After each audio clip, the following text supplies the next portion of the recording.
হয় চাওক যে সৰ্বশক্তি প্ৰয়োগ কৰিও বিফল হ'ল ব্যাগম বন বিভাগ আৰু যেহেতু আজি 25টা দিনত ভৰি দিলে ঢিঙৰ যি 8 গাঁৱত বাঘৰ যি আতংক সেই আতংক আজিও অব্যাহত আছে কিন্তু এই মুহূৰ্তত আমি এটা কথা ক'ব বিচাৰিছোঁ যে আজিৰ দিনটোত কিন্তু এই যিখন গাঁও বাঘৰ যি আতংক বৰ্তমান সময়তো আছে কিন্তু এই সময়ছোৱালৈকে বন বিভাগৰ এজনো বিষয়া কৰ্মচাৰী উপস্থিত নাই ৰাইজ চিন্তাত পৰিছে কাৰণ তেওঁলোকৰ যিসমূহ কৃষি প্ৰধান খেতিপথাৰ আছে সেই খেতিপথাৰসমূহ নষ্ট হৈছে তেওঁলোকে খেতি লগাব পৰা নাই আৰু যিসকল কৃষকে শাক পাচলিৰ খেতি কৰিছিলে তেওঁলোকৰ শাক পাচলিৰ খেতি পথাৰতে মৰহি যাবলগীয়া পৰিৱেশৰ সৃষ্টি হৈছে কিন্তু ইয়াৰ প্ৰতি যে গুৰুত্ব নাই ব্যাগম বিভাগটোৰ এই মুহূৰ্তত যেহেতু আমাৰ লগত কৃষকসকল আছে আমি জানিবলৈ বিচাৰিম পোনপটীয়াকৈ আমি পৰিৱেশ দেখুৱাইছোঁ আজিৰ দিনটোত ব্যাগম বিভাগটোৰ এজনো বিষয়া কৰ্মচাৰী উপস্থিত নাই কিন্তু বাঘৰ যি আতংক সেই আতংক অব্যাহত আছে কি ক'ব হয় সেইটো আমাৰ ৰাইজসকলে কৈছে কিন্তু এতিয়া যিখিনি বনকৰ্মী আহিছিলে ইয়ালৈ বাঘটো ধৰিবলৈ তেওঁলোক বিফল হ'ল হোৱাৰ পিছত এতিয়া আমাক কোনে নিৰাপত্তা দিব তেওঁলোকৰতো এজনো এতিয়ালৈকে কোনো নাই আমাক নিৰাপত্তা কোনে দিব সেইটো কাৰণে মই ND24 ফালৰ পৰা মই কৈছোঁ আমাৰ গাঁওখনক অকণ সুৰক্ষাৰ বাবে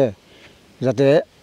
প্ৰশাসনৰ মানুহ হওক বা ফৰেষ্ট ডিপাৰ্টমেণ্টৰ মানুহে হওক আহি অকণমান সুৰক্ষা দিয়ে এইখিনিয়ে অসমৰ বন বিভাগে তেওঁলোকৰ যিমান শক্তি সেই শক্তি প্ৰয়োগ কৰিও বিফল হ'ল অৱশেষত সুন্দৰবনৰ পৰা অত্যাধুনিক জাল আনিলে তাৰ পিছতো বাঘ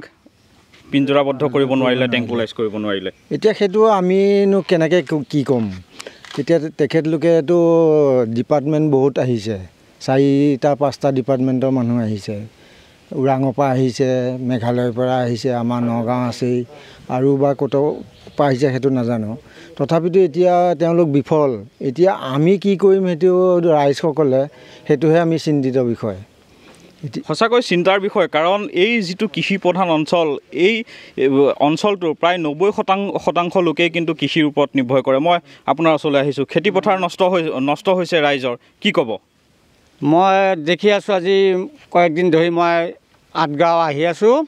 বাঘৰ কোনো ব্যৱস্থা নলয় ফৰেষ্টৰ মানুহবিলাক ফেনে হাৱা খায় পানী খায় থামচাপ খায় তাৰবিলাক মানুহবিলাকে মই ক'লোঁ আপোনালোকে অলপ চেষ্টা কৰক JCB আনক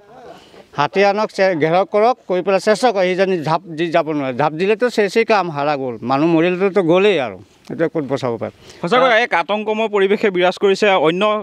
লোক আছে আমি জানিবলৈ বিচাৰিম চাওক যে বিগত 25টা দিন এই যিটো বাঘৰ আতংক সেই বাঘৰ আতংক অব্যাহত আছে খেতিপথাৰ নষ্ট হৈছে শাক পাচলিৰ খেতি পথাৰতে মৰহি যাবলগীয়া হৈছে আপুনি কিমান বিঘা মাটি খেতি কৰিলে এতিয়া চাওক মই এইখিনি 4 বিঘা মাটি বোকা দিলোঁ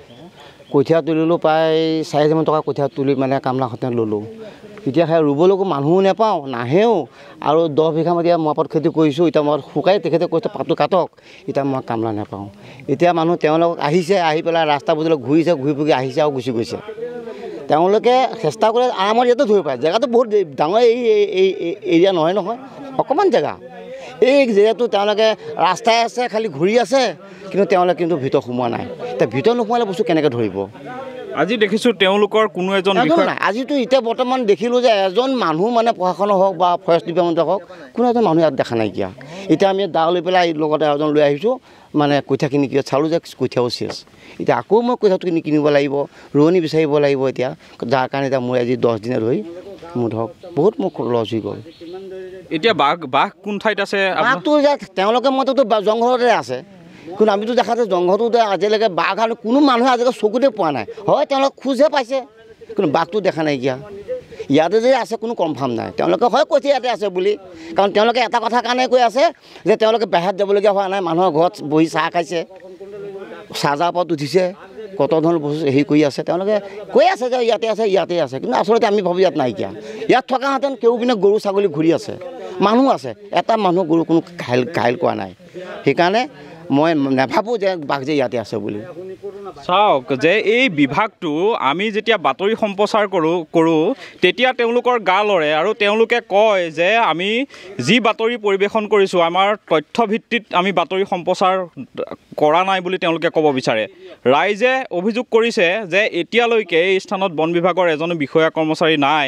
আৰু তেওঁলোকে শুই বহিয়ে এই বাঘ ধৰাৰ নামত যিখন ভেকু ভাওনা কৰিছে সেই কথা ৰাইজে যেতিয়া অভিযোগ কৰে তাৰ পিছত আমি বাতৰি সম্প্ৰচাৰ কৰাৰ পিছত তেওঁলোকৰ বৰমূৰীয়াসকলৰ গা লৰে আৰু তেওঁলোকে ক'ব বিচাৰে যে আমি যি বাতৰি সম্প্ৰচাৰ কৰিছোঁ সেই বাতৰি ভুৱা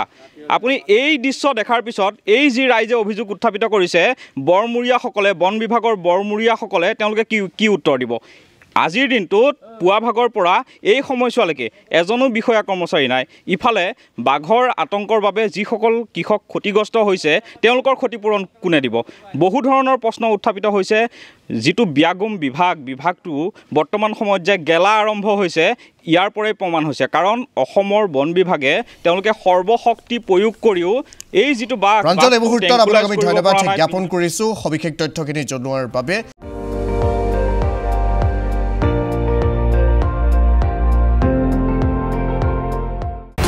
আপুনি চাই আছে ND24 সৰ্বশ্ৰেষ্ঠ নহয় সৰ্বোত্তমৰ দৌৰা